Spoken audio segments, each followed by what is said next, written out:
ces bâches publicitaires une fois qu'elles ont rempli leur mission. Isabelle Nicolas en avait bien l'idée, mais il lui aura fallu tout de même 6 mois pour que son projet se concrétise. Finalement, c'est en avril 2009 que cette spécialiste du retraitement des déchets sort une première gamme d'objets de maroquinerie. Reflet de notre surconsommation, ces supports de communication en PVC à l'identité forte, tous voués à la destruction, deviennent trousses, sacs, pochettes ou autres produits, tous plus colorés les uns que les autres.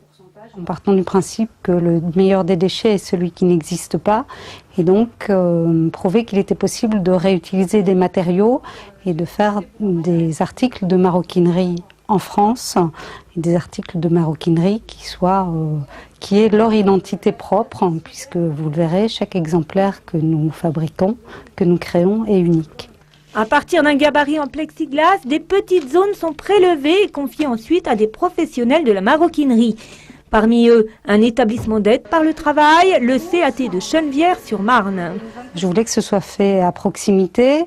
J'ai été trouver quelques entreprises spécialisées en maroquinerie qui sont habituées à travailler sur de gros volumes et donc qui n'étaient pas intéressées par notre projet qui est relativement petit en termes de quantité d'articles à produire. Intérêt au niveau des matières parce que ça sortait complètement des matières classiques qu'ils avaient l'habitude de faire depuis 30 ans, avec un savoir-faire parfait, mais c'était quand même de la routine, on va dire. Et puis l'autre intérêt, c'est qu'au lieu de faire 500 sacs identiques, on fait 500 sacs pièces uniques.